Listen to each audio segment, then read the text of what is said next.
물소리처럼 잔잔히 숨을 고르며 천천히 눈을 감아보세요. 오늘 하루 당신의 마음을 가장 무겁게 짓누른 걱정은 무엇이었습니까? 통장 잔고의 숫자였나요? 내일 나갈 카드값이었나요? 아니면 앞으로 살아갈 날들을 버틸 수 있을지 모르는 막연한 두려움이었나요?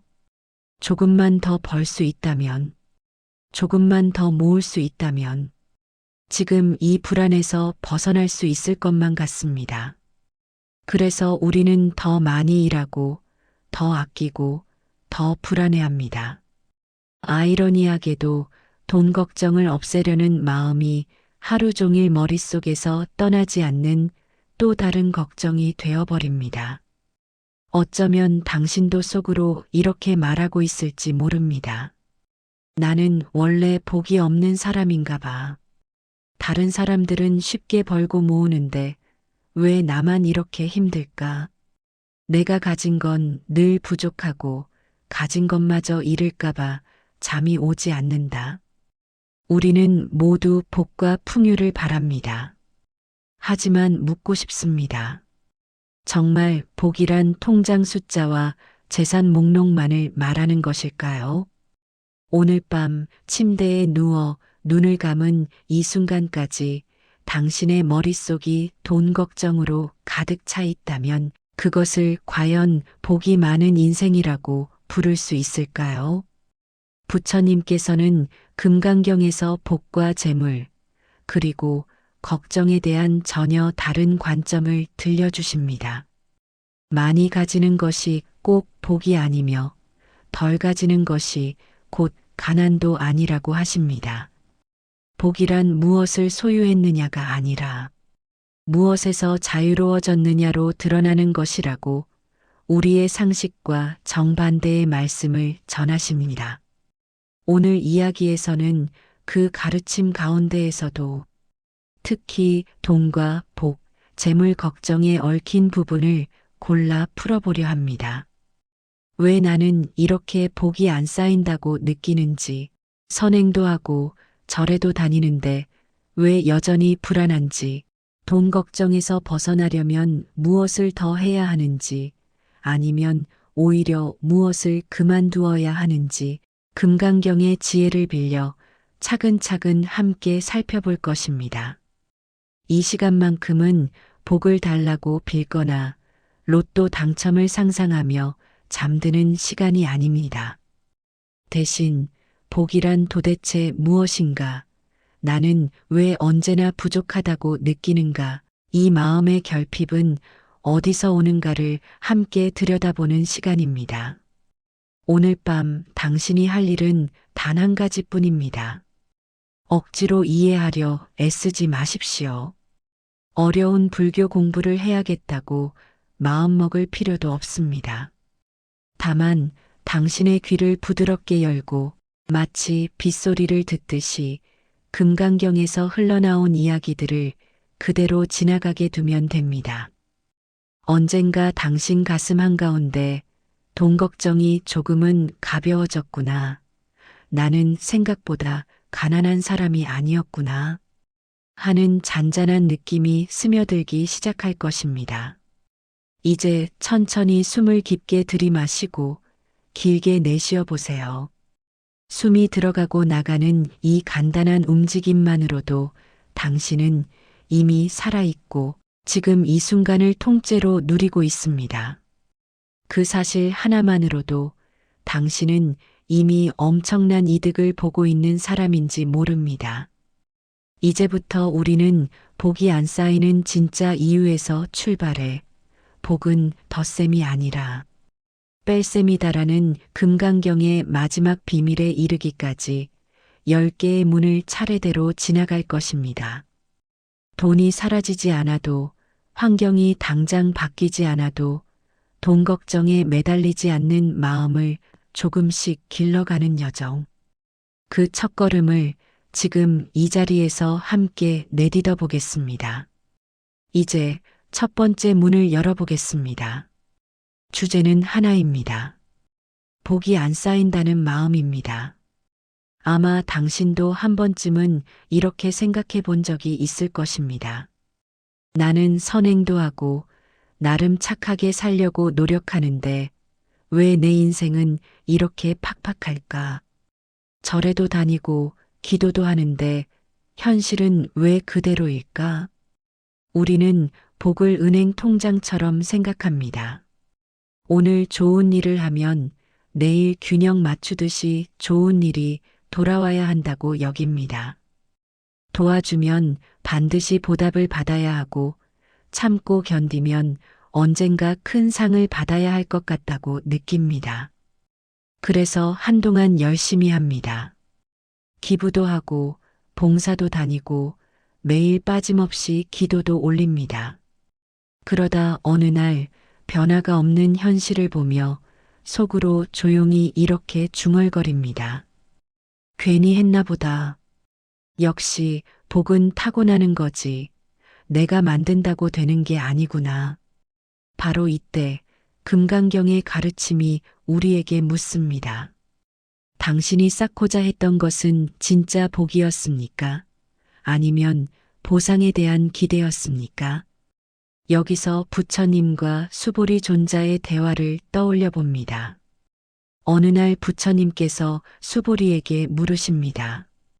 수보리야, 어떤 사람이 삼천대천세계를 칠보로 가득 채워 보시한다면 그 공덕이 크겠느냐? 수보리가 대답합니다. 매우 크겠습니다. 세존이시여. 그러자 부처님께서 다시 말씀하십니다. 만약 어떤 사람이 이경 가운데 네 구절 개송만이라도 받아 지니고 남을 위해 설해준다면 그 공덕이 앞에 보시보다 더욱 크다.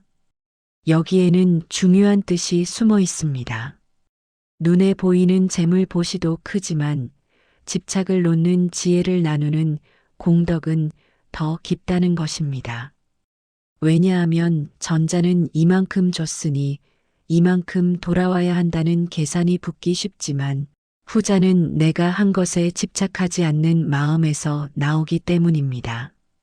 복을 쌓는 마음에 기대와 서운함이 너무 많이 섞이면 어느새 우리는 복을 짓는 사람이 아니라 복을 거래하는 사람이 되어버립니다.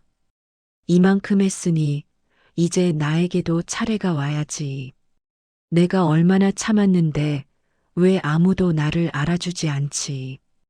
이 계산이 깊어질수록 복은 쌓이는 것이 아니라 오히려 무너져 내립니다. 왜냐하면 복의 본질은 내 마음이 넉넉해지는 데 있는데 우리는 오히려 마음을 더 조이고 더 좁히기 때문입니다.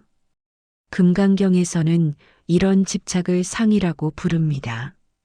내가 한 행동, 내가 쌓았다고 믿는 공덕, 그리고 그에 대한 자부심과 기대까지 모두가 상입니다. 부처님은 말씀하십니다.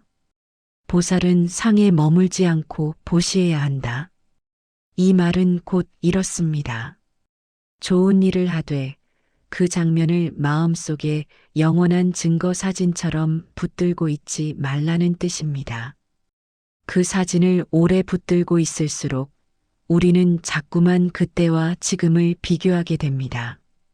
그때 그렇게 도와줬는데 저 사람은 지금 뭐 하고 있지? 그때 내가 없었으면 그 일은 되지도 않았을 거야. 이 기억들은 처음에는 따뜻한 자부심처럼 느껴지지만 시간이 지날수록 서운함과 억울함으로 변해갑니다. 그렇게 우리의 가슴 속에는 보이지 않는 장부가 한 권씩 늘어납니다. 내가 해준 것들의 리스트, 그리고 그 옆에는 작은 글씨로 이렇게 적혀 있습니다. 돌아오지 않은 것들, 복이 안 쌓인다고 느끼는 순간 사실은 복이 안 쌓인 것이 아니라 장부가 너무 두꺼워진 것일지도 모릅니다. 복을 쌓는 마음은 장부를 채우는 마음이 아니라 장부를 조금씩 비워가는 마음입니다. 부처님께 공양 올린 노파의 설화도 있습니다. 가난한 노파가 겨우 마련한 거친 음식을 부처님께 공양 올렸을 때 부자들의 화려한 공양과 비교하면 보잘것없이 보였습니다. 그러나 부처님은 노파의 그 한 그릇 공양을 무엇과도 바꿀 수 없는 공덕으로 칭찬하셨습니다. 왜냐하면 노파의 마음속에는 이만큼 드렸으니 이만큼 복을 받겠지 하는 셈이 없었기 때문입니다. 그저 최선을 다해 올릴 수 있는 것을 올렸을 뿐입니다. 복은 바로 이런 마음의 넉넉함에서 자랍니다. 첫 번째 문을 여는 연습은 아주 소박한 데서 시작할 수 있습니다. 오늘 잠들기 전에 이렇게 한 줄만 떠올려 보는 것입니다. 오늘 내가 한 일들 중에 아무도 몰라도 괜찮은 일이 하나라도 있었는가? 만약 있었다면 그것이 바로 지금 막 쌓인 복입니다. 누가 알아주지 않아도 사라지지 않는 복. 내 어깨를 조이지 않고도 내 안에 남아있는 복. 그 복 하나를 조용히 떠올리며 그래, 나도 오늘 복을 조금은 지었구나 하고 스스로를 토닥여 보는 것. 이것이 첫 번째 문을 통과하는 작은 발걸음입니다. 이제 두 번째 문으로 넘어가 보겠습니다. 두 번째 문은 나는 원래 가난한 사람이다라는 마음입니다. 어릴 때부터 우리는 수없이 비교당하며 살아왔습니다. 누구는 벌써 집을 샀다더라. 누구는 연봉이 얼마라더라. 이야기 속의 누구들은 늘 남들보다 앞서 있고 안정되어 있고 여유를 누리는 것처럼 보입니다. 그 이야기를 들을 때마다 우리는 우리 자신에게도 모르게 어떤 이름표를 붙입니다. 나는 원래 부족한 쪽 사람이다. 나는 원래 뒤처진 쪽 사람이다. 이 이름표는 실제 통장 잔고보다 더 깊이 우리를 가난하게 만듭니다. 왜냐하면 숫자는 변할 수 있지만 이름표는 스스로 떼어내지 않는 한 평생 따라다니기 때문입니다. 금강경에서는 아상, 인상, 중생상, 수자상 네 가지 상을 모두 부숴야 할 상이라고 이야기합니다. 그 중에서 아상이란 내가 나를 단단하게 규정해버리는 마음입니다. 나는 이런 사람이다. 나는 여기까지인 사람이다. 이 아상이 강해질수록 우리는 새로운 가능성을 보기보다는 이미 정해놓은 나라는 감옥 속으로 자꾸만 걸어 들어갑니다. 여기서 부처님 당시의 수보리 설화를 떠올려 봅니다. 수보리는 공을 잘 깨달은 제자로 유명했지만 어릴 적부터 그렇게 지혜로웠던 것은 아니었습니다. 그에게도 분노와 집착이 있었고 나는 이런 사람이라는 틀에 갇혀 헤매던 시절이 있었습니다. 그러나 부처님 곁에서 가르침을 들으며 그는 조금씩 내가 옳다는 상, 내가 이런 사람이다라는 상을 내려놓게 되었습니다.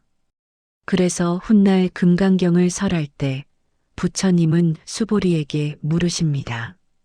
수보리야, 아라한이 스스로 나는 아라한이다라고 생각하겠느냐?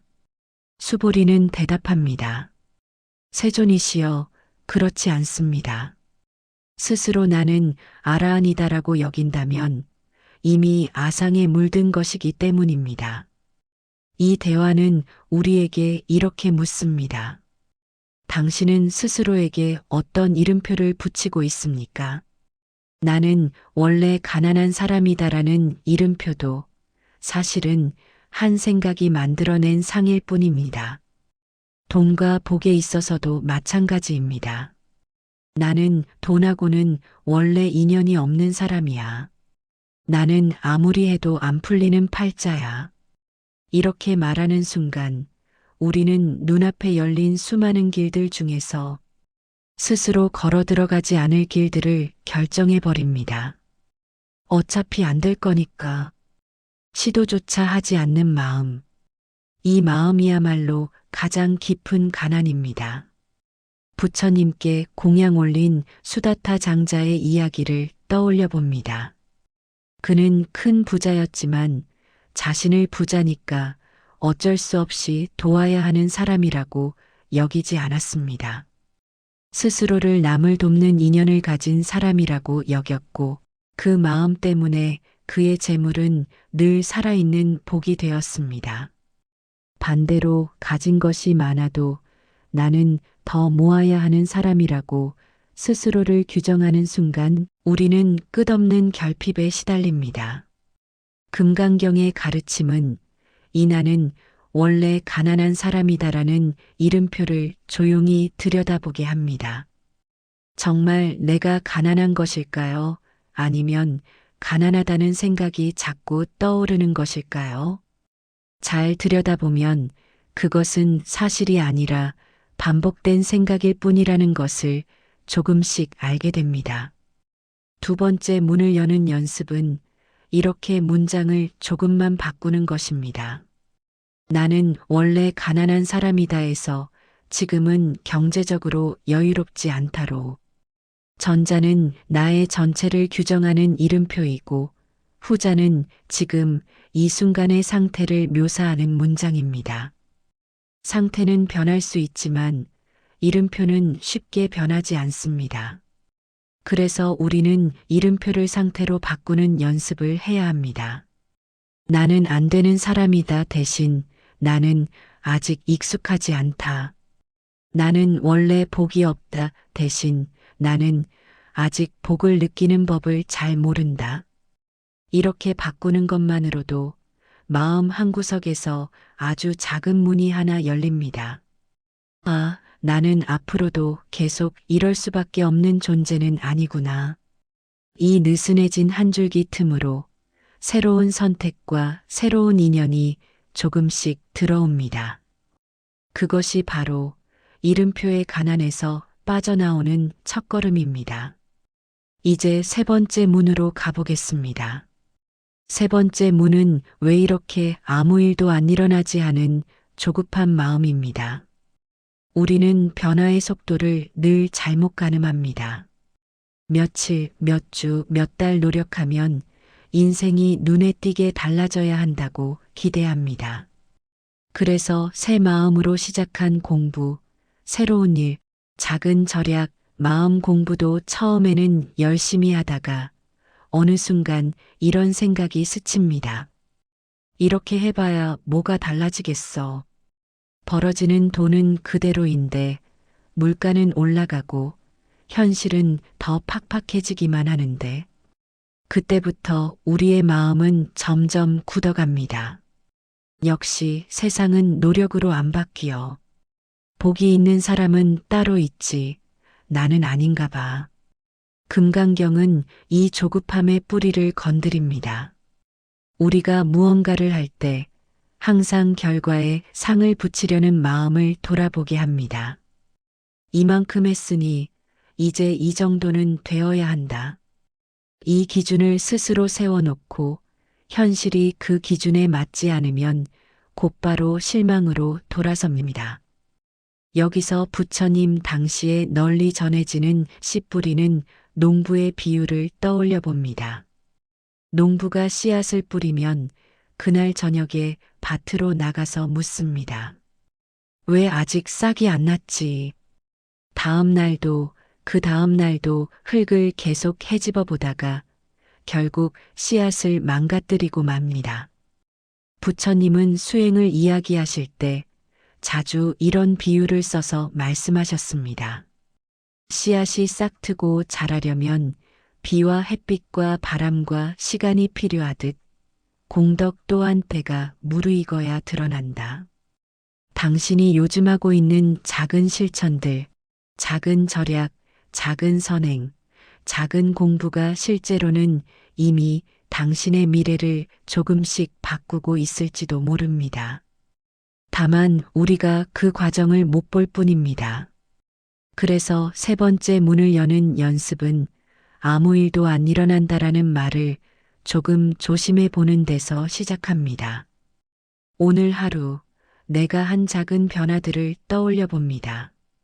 물을 한 잔 덜 사 마신 것, 괜한 말 한마디를 삼킨 것, 피곤한 중에도 아이의 이야기를 한 번 더 들어준 것, 이 모든 것이 눈에 보이지 않는 방향을 바꾸고 있을 수 있습니다. 또 한 가지 설화가 있습니다. 부처님께 한 여인이 찾아와 자식 잃은 슬픔을 토하며 당장 이 고통을 없애 달라고 부탁했습니다. 부처님은 즉시 기적을 보여주지 않으시고 죽은 이를 한 번도 내지 않은 집에서 겨자씨를 구해 오라고 하셨습니다. 여인은 온 마을을 돌아다녔지만 어느 집이나 다 누군가를 잃은 슬픔이 있었습니다. 그 과정을 통해 그녀의 마음은 천천히 그러나 깊게 변해갔습니다. 고통은 여전했지만 그 고통을 바라보는 눈이 달라졌습니다. 변화란 종종 이렇게 우리가 모르는 사이에 진행됩니다. 금강경의 관점에서 보면 아무 일도 안 일어난다라는 말은 대부분 내가 기대한 만큼 내가 원하는 모양대로는 안 일어난다라는 뜻을 숨기고 있습니다. 그래서 우리는 이렇게 문장을 조금 바꿔볼 수 있습니다. 눈에 보이는 변화는 아직 크지 않지만 나는 오늘도 방향을 조금씩 바꾸고 있다. 이 문장을 마음속에 품는 것만으로도 우리는 조급함 대신 인내라는 복을 조금씩 키워갑니다. 이제 네 번째 문을 바라볼 차례입니다. 네 번째 문은 걱정은 멈추지 않고 생각은 나를 놓아주지 않는 마음입니다. 아침에 눈을 뜨면 오늘 하루를 어떻게 버틸지 걱정이 앞서고 밤에 눈을 감으려 하면 내일이 또 두렵게 느껴집니다. 몸은 침대에 누워 있지만 마음은 이미 내일, 모레, 수개월 뒤의 불안 속을 앞서 달리고 있습니다. 금강경에서는 이런 마음을 잠시 멈추게 해줄 수 있는 아주 중요한 비유를 하나 제시합니다. 응무소주 이생기심. 어디에도 머무르지 않는 마음을 내라. 어디에도 걸리지 않는 마음으로 살아가 보라. 우리가 괴로운 이유는 삶이 힘들어서이기도 하지만 그 힘든 장면 위에 우리 스스로가 붙잡고 늘어지는 수많은 생각과 해석 때문입니다. 나는 왜 항상 이 모양일까? 앞으로도 계속 이럴 거야. 이런 나를 누가 좋아해 주겠어? 사실 하나를 10개, 20개의 말로 부풀려 스스로를 더 아프게 찌르는 셈입니다. 금강경은 이 생각의 성질을 조용히 보여줍니다.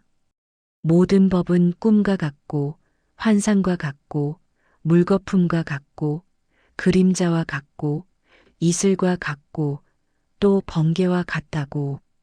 우리의 걱정 또한 그렇습니다. 눈앞에 있는 문제는 분명하지만 그 문제를 향해 미리 그려놓은 수많은 상상들은 아직 오지 않은 그림자일 뿐입니다. 여기서 부처님께서 꿈과 그림자에 비유해 설법하신 장면을 떠올려 봅니다. 제자들이 이 세상이 정말 있는 것입니까? 없는 것입니까? 라고 물었을 때 부처님은 미소 지으며 이렇게 말씀하셨습니다. 밤의 꿈을 붙잡을 수 있느냐? 강 위에 비친 달을 건져 올릴 수 있느냐? 하지만 꿈속에서 올 때 눈물은 진짜이지 않느냐? 이 말은 곧 우리의 생각과 걱정이 실체 있는 것처럼 느껴지지만 실은 순간순간 흘러가는 그림자와 같다는 뜻입니다. 당신이 밤에 걱정으로 시달릴 때 한번 이렇게 해보십시오. 먼저 머릿속을 가득 채운 걱정거리 하나를 딱 집어서 바라봅니다. 돈이 부족해서 불안하다. 아이 교육이 걱정이다. 건강이 나빠질까 두렵다. 그 걱정이 떠오르는 그 순간을 조금 떨어진 자리에서 보는 듯이 마음속으로 조용히 중계합니다. 지금 돈이 부족하다는 생각이 떠오르고 있다. 지금 미래가 불안하다는 이미지가 지나가고 있다. 이렇게 한 발짝 물러나 바라보면 우리는 알게 됩니다. 아, 걱정은 사실이 아니라 떠올랐다 사라지는 생각이구나. 거울을 떠올려 봅시다. 거울에는 아름다운 얼굴도 비치고 환한 얼굴도 비칩니다. 깨끗한 꽃도 비치고 지저분한 쓰레기도 비칩니다. 하지만 거울은 그 어떤 상에도 붙잡히지 않습니다. 얼굴이 떠나가면 그냥 비어 있을 뿐입니다. 금강경이 말하는 마음도 이와 같습니다. 걱정이 오면 그냥 걱정이 비칩니다. 분노가 오면 그냥 분노가 비칩니다. 부처님께 한 제자가 찾아와 말했습니다. 세존이시여, 저는 수행을 하려 해도 잡생각이 너무 많습니다. 화를 내려 해도 화가 사라지지 않고 걱정을 버리려 해도 걱정이 떠나지 않습니다. 그때 부처님은 조용히 물으셨습니다. 그대여, 누군가가 그대에게 선물을 가져왔는데 그대가 받지 않는다면 그 선물은 누구에게 남겠느냐? 제자가 대답했습니다. 주인이 그대로 가지고 있겠지요. 부처님은 말씀하셨습니다.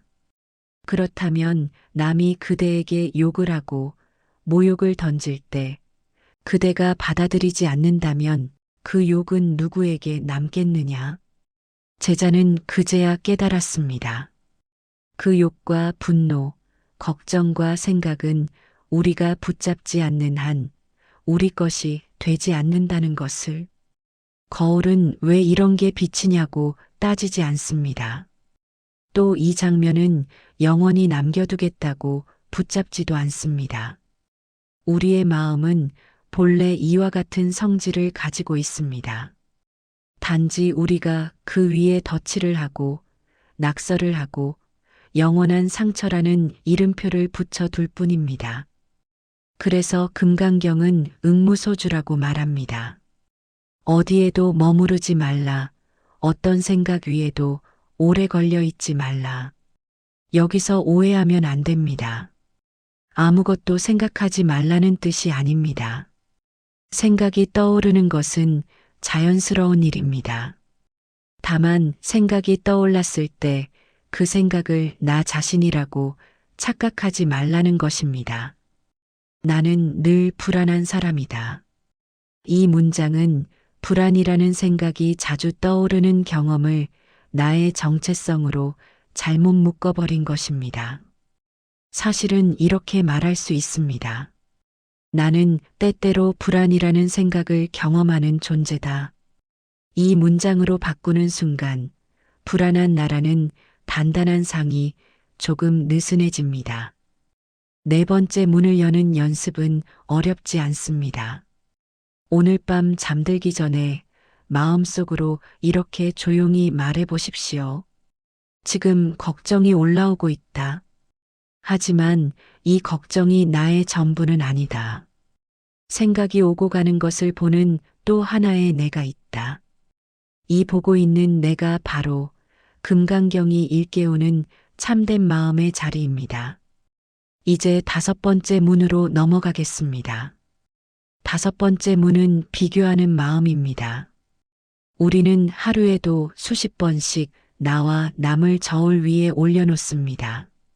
저 사람은 저만큼 벌고 나는 왜 이 모양일까? 저 집은 저렇게 사는데 우리 집은 왜 항상 빠듯할까? 비교는 현실을 정확히 보는 도구일 때도 있지만 대부분의 경우 내 마음을 스스로 깎아내리는 칼이 됩니다. 남의 집 불빛은 멀리서 보면 항상 더 밝아 보입니다. 그러나 그 집 안에도 우리에게는 보이지 않는 눈물과 걱정이 있습니다. 금강경은 이 비교심을 다루는 방법을 다른 각도에서 알려줍니다. 상이 있으면 곧 구속이요. 상을 떠나면 곧 해탈이다. 비교의 출발점은 항상 상입니다. 저 사람은 성공한 사람이라는 상, 나는 뒤처진 사람이라는 상. 그 상을 붙잡는 순간 마음은 스스로를 묵습니다. 비교란 나와 너를 딱 잘라 나누는 작업입니다. 그러나 불교에서는 나와 너가 서로 엮여 있다는 사실을 끊임없이 알려줍니다. 여기서 부처님 당시의 한 장면을 떠올려 봅니다. 어느 날 제자들 사이에서 누가 더 공덕이 크냐는 논쟁이 벌어졌습니다.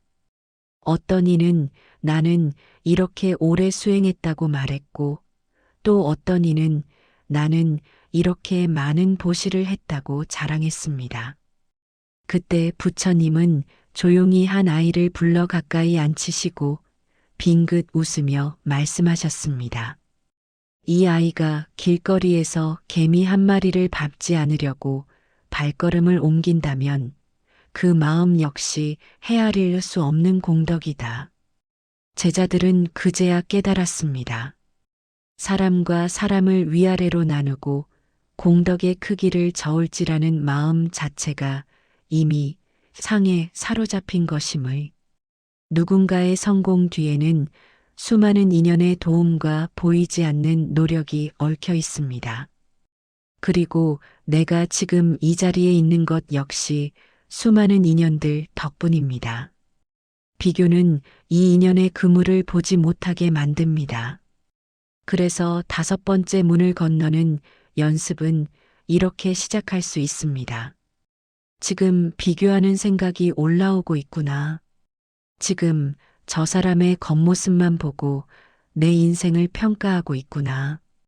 이렇게 알아차리는 순간 비교는 진실이 아니라 떠오르는 생각이라는 것이 드러납니다. 그리고 질투와 열등감이 올라올 때 이렇게 조용히 말해봅니다. 저 사람의 행복이 언젠가 누군가에게 복이 되어 돌아가기를. 부처님께서는 다른 이의 행복을 기뻐하는 마음, 즉 수의공덕을 거듭 칭찬하셨습니다. 부처님은 말씀하셨습니다. 어떤 이는 스스로 보시하고 어떤 이는 남의 보시를 듣고 함께 기뻐한다. 두 사람의 공덕이 어찌 다르겠느냐. 남의 복을 시기하는 마음을 조금씩 축복하는 마음으로 바꾸는 것입니다. 처음에는 입으로만 할 수도 있습니다. 잘 됐네. 그래, 그 사람도 고생 많았겠지. 이 한마디가 비교의 칼을 조금 무디게 만들고 당신의 마음에 또 하나의 복이 쌓입니다. 6번째 문으로 넘어가 보겠습니다. 6번째 문은 용서하지 못하는 마음입니다. 살다 보면 분명히 잘못한 사람이 있고 분명히 상처 준 사람이 있습니다. 그 사람을 떠올리면 지금도 가슴에 불이 일어나고 억울함이 치밀어 오릅니다. 그래서 우리는 말합니다. 저 사람은 절대 용서 못해. 이 말 속에는 분명히 상처 입은 내 마음의 진실이 들어 있습니다. 그러나 시간이 흐를수록 드러나는 사실이 있습니다. 용서하지 못하는 마음은 상대를 가두는 감옥이 아니라 나를 가두는 감옥이기도 하다는 것입니다. 상대는 이미 자기 삶을 살고 있을지도 모릅니다. 그런데도 나는 여전히 그날의 장면을 수십 번, 수백 번 머릿속에서 재생합니다. 그러면서 나 스스로에게 그 상처를 반복해서 들려줍니다. 여기서 부처님 당시의 아주 유명한 이야기를 떠올려 봅니다. 한 제자가 있었습니다. 그는 늘 화가 많고 사람들의 말과 행동에 쉽게 상처를 받았습니다. 어느 날 그는 부처님께 와서 말했습니다. 세존이시여, 저는 저를 괴롭힌 사람들을 도저히 용서할 수가 없습니다. 그 사람들을 떠올릴 때마다 분노가 치밀어 오릅니다. 부처님은 그를 데리고 조용히 강가로 나가셨습니다. 그리고 강물에 조그마한 소금을 한 줌 넣고 제자에게 말씀하셨습니다. 이 물을 마셔보아라. 제자가 물을 마셔보고 말했습니다. 짭니다. 이번에는 부처님이 큰 호수로 그를 데려가 같은 양의 소금을 호수에 뿌리셨습니다. 그리고 다시 물을 떠서 마셔보게 하셨습니다. 제자는 말했습니다. 맞습니다.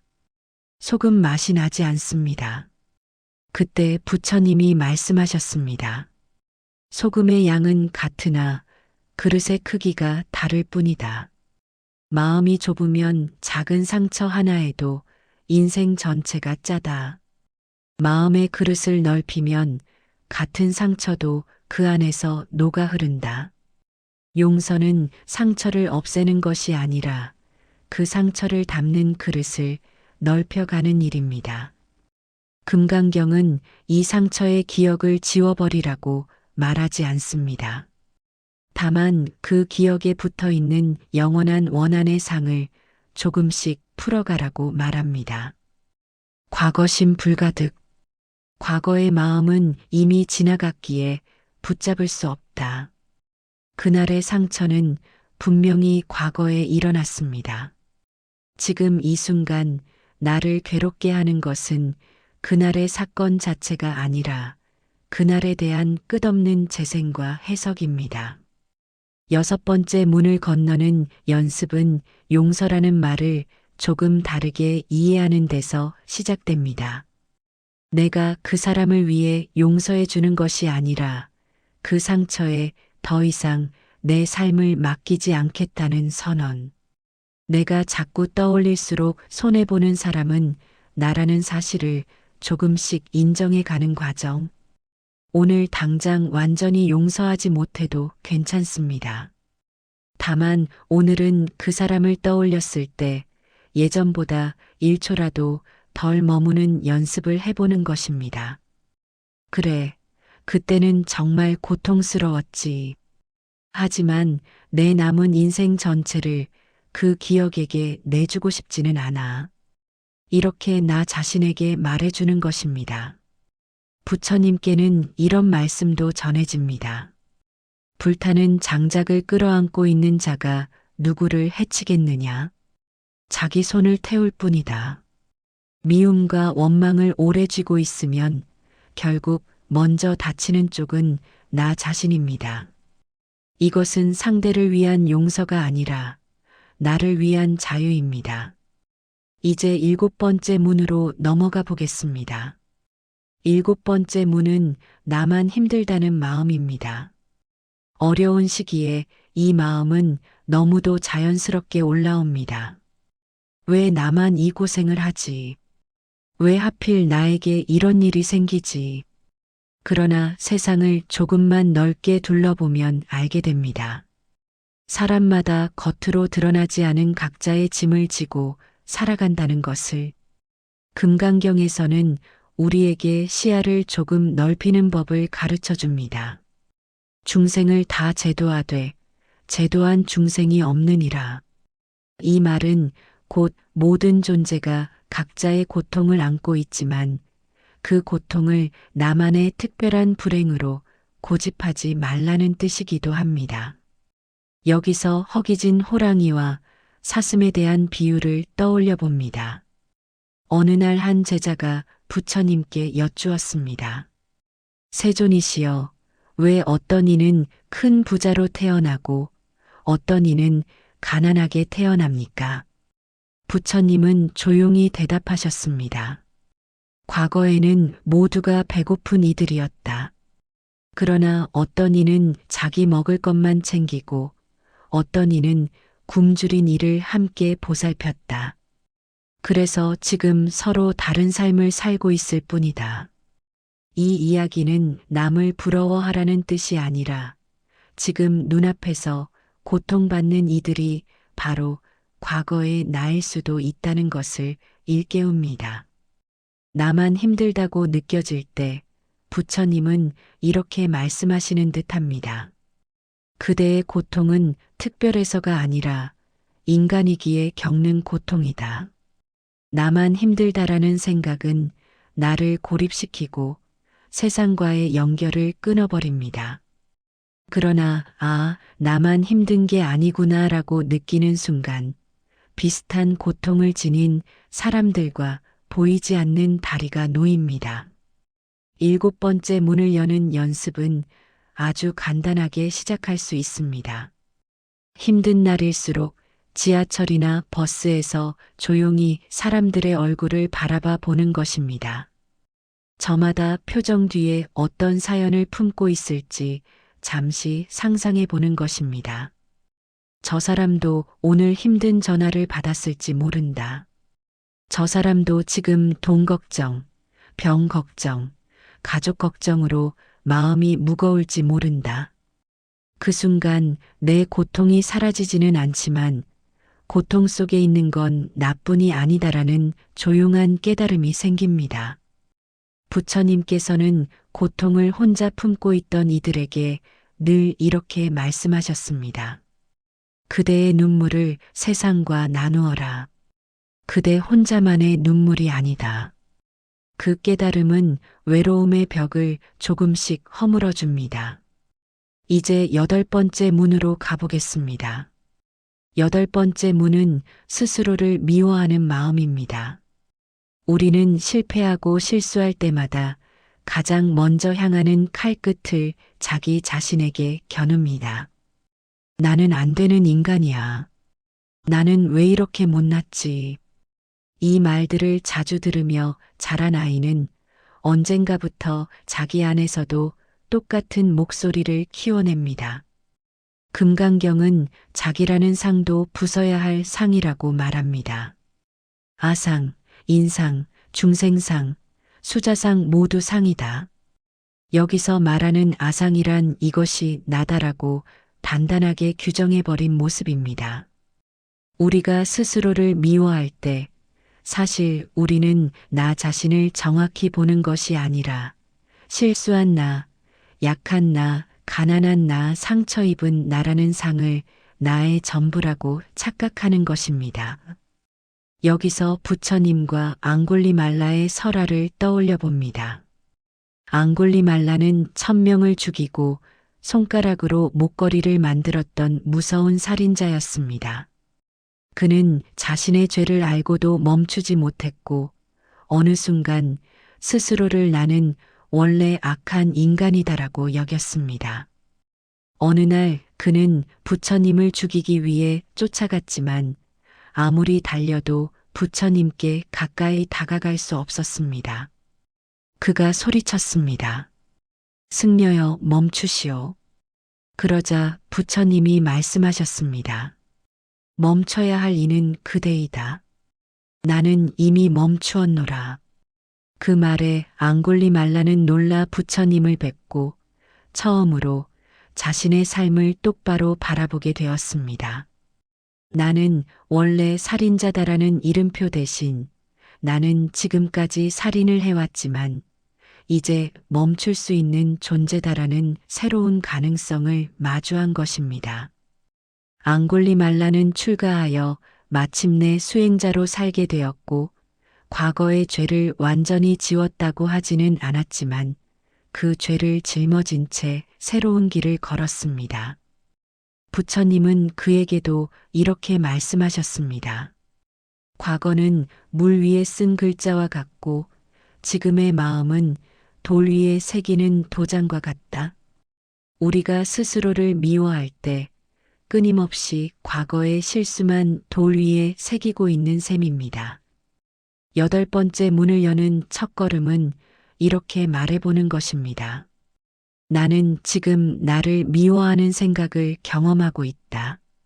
하지만 그 생각이 나의 전부는 아니다. 실수한 나도 나이고, 잘해낸 나도 나이고, 쓰러진 나도 나이고, 다시 일어난 나도 납니다. 어느 한순간에 나만 떼어 이게 나의 전부라고 단정 짓는 것, 그것이 바로 아상에 갇히는 일입니다. 오늘 밤만이라도 혼자 있을 때 가만히 가슴에 손을 올리고 이렇게 말해보세요. 그래도 여기까지 살아온 나야. 부족하고 모자라지만 그래도 버텨온 나야. 이 말을 진심으로 믿지 못하더라도 괜찮습니다. 다만 나를 향해 쏟아붓던 욕 대신 처음으로 조금 부드러운 말을 걸어본다는 것. 부처님께서는 제자들에게 자주 이렇게 말씀하셨습니다. 온 세상 사람에게 자비를 베풀고 싶다면 먼저 자기 자신에게도 그 자비를 베풀어야 한다. 내가 나를 미워하면서 세상을 온전히 사랑할 수는 없습니다. 그 작은 시도가 아상을 느슨하게 만드는 첫 복입니다. 이제 9번째 문으로 넘어가겠습니다. 9번째 문은 삶의 의미를 잃어버린 마음입니다. 힘든 시기가 길어지면 어느 순간 이렇게 느낍니다. 뭘 위해 이렇게 버티고 있지? 앞으로 나아갈 이유가 없는데 그냥 습관대로 살고 있는 건 아닐까? 이 공허함은 때로는 가난이나 실패보다 더 견디기 어렵습니다. 금강경은 삶의 의미를 거창한 목표에서 찾지 않습니다.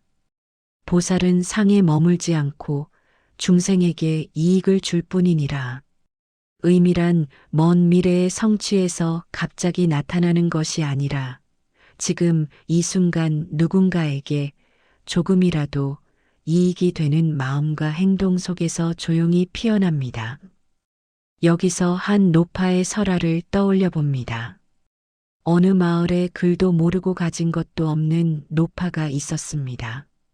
사람들은 그녀를 무시하며 저 사람은 아무 쓸모가 없다고 말했습니다. 어느 날 부처님께서 그 마을을 지나가시자 사람들은 각자 음식과 옷을 공양 올렸지만 노파에게는 내놓을 것이 없었습니다. 그녀는 마을 우물가에 나가 부처님과 제자들이 마실 수 있도록 맑은 물을 길어놓고 자리를 지켰습니다. 사람들이 비웃었습니다. 그까진 물 한 바가지가 무슨 공덕이 되겠느냐? 그러나 부처님은 노파의 물을 직접 받아 마시고 말씀하셨습니다. 이 물은 내 마음과 함께 왔으니 그 어떤 보시와도 같다. 노파는 비로소 알게 되었습니다. 자신의 삶에도 누군가에게 이익을 줄 수 있는 작은 의미가 있다는 것을, 아무도 알아주지 않는 그 작은 행동 안에 이미 충분한 가치가 담겨 있다는 것을. 9번째 문을 여는 방법은 이렇게 바꾸는 것입니다. 내 인생 전체의 의미를 한 번에 찾으려 하기보다 오늘 하루의 작은 의미를 하나만 발견해 보는 것. 오늘은 지친 동료의 이야기를 들어주었다. 오늘은 아이에게 한 번 더 웃어주었다. 오늘은 나 자신에게 너무 심한 말을 하지 않았다. 이 작은 의미 하나하나가 모여 어느 날 당신 인생의 큰 의미로 이어집니다. 부처님은 당신이 위대한 사람이 된 다음에야 비로소 의미 있는 존재가 된다고 말씀하지 않습니다. 지금 이 자리에서 숨 쉬며 살아가며 누군가에게 아주 작은 빛이 되려 하는 그 마음 자체가 이미 의미입니다. 이제 마지막 10번째 문을 열어보겠습니다. 10번째 문은 내 복은 이미 결정되어 있다는 체념입니다. 나는 지난 생에 복을 안 지었나 봐. 팔자에 없는 건가 보다. 이 말 속에는 어쩔 수 없는 현실을 받아들이려는 체념이 들어 있습니다. 그러나 금강경의 가르침은 정반대 방향을 향합니다. 마음이 곧 세계를 짓는다. 지금 이 순간의 마음이 앞으로 펼쳐질 인연을 바꾸어 갑니다. 복은 어디선가 이미 정해진 점수가 아니라 지금 내 마음과 내 선택이 매 순간 새롭게 지어가는 길입니다. 여기서 유명한 밭의 비유를 떠올립니다. 부처님은 종종 제자들에게 말씀하셨습니다. 농부가 좋은 씨앗을 가지고도 돌밭에 뿌리면 열매를 얻지 못하듯 복도 밭을 가리지 않으면 익지 않는다. 그 밭이란 바로 우리의 마음입니다. 체념한 마음, 어차피 안 된다고 닫아버린 마음에는 씨앗이 뿌려지지 못합니다. 그러나 작게나마 지금 여기서 할 수 있는 것부터 해보겠다는 마음이 생기는 순간 그 자리가 곧 복의 밭이 됩니다. 또 한 가지 설화가 있습니다. 어느 가난한 청년이 부처님께 와서 물었습니다. 세존이시여, 저는 가진 것도 없고 배운 것도 없습니다. 지난 업이 나빠서 이렇게 태어난 것이라면 제 인생은 이미 정해진 것이 아닙니까? 부처님은 땅에 작은 돌을 하나 놓으시고 물으셨습니다. 이 돌은 무겁느냐, 가볍느냐? 청년이 대답했습니다. 무겁습니다. 부처님이 다시 물으셨습니다. 그렇다면 이 돌이 물 위에 뜨겠느냐, 가라앉겠느냐? 청년은 당연하다는 듯이 말했습니다. 가라앉습니다. 부처님은 조용히 말씀하셨습니다. 하지만 이 돌을 배에 싣고 가면 바다를 건널 수 있다. 업도 그러하다. 그대로 안고 서 있으면 그대를 가라앉히지만 지혜와 선행이라는 배에 싣고 나아가면 오히려 강을 건너는 징검다리가 된다.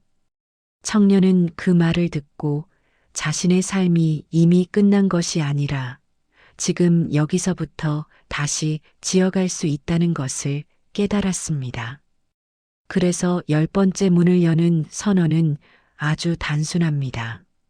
그래, 지난 인연은 어쩌지 못해도 오늘의 한 생각, 한 선택만큼은 내가 짓겠다. 오늘의 한 친절, 오늘의 한 인내, 오늘의 한 감사만큼은 내가 쌓겠다. 그렇게 하루를 마감하며 이렇게 속삭여 보세요. 내 복은 이미 결정된 숫자가 아니라 오늘도 조금씩 달라지고 있는 살아있는 인연이다. 이 말 한마디가 체념의 문을 닫고 새로운 복의 문을 엽니다. 이렇게 우리는 10가지 문을 함께 걸어왔습니다. 기대와 서운함의 문, 가난이라는 이름표의 문, 조급함의 문, 걱정과 생각의 문, 비교의 문, 용서하지 못하는 문, 나만 힘들다는 문, 스스로를 미워하는 문, 삶의 의미를 잃은 문, 복이 이미 정해졌다는 체념의 문. 이 10개의 문은 각각 따로 있는 것 같지만 실은 한 마음의 다른 얼굴들입니다. 그 문 하나하나를 조금씩 알아차리고 조금씩 내려놓을 때마다 당신 안에 조용한 복이 한 겹씩 드러납니다. 부처님의 설화와 비유는 우리에게 이렇게 속삭입니다. 복은 멀리 있는 것이 아니라 지금 그대의 이 한 생각, 한 말, 한 행동 속에서 지어지고 있다. 이제 이 대본을 덮는 마지막 한 줄을 당신과 나누고 싶습니다. 당신은 복을 기다리는 사람이 아니라 지금 이 순간에도 복을 짓고 있는 사람입니다. 그 사실을 자주 잊더라도 괜찮습니다. 잊을 때마다 다시 떠올리면 그것이 바로 수행이고 그것이 바로 복입니다. 감사합니다. 나무 아미타불 관세음보살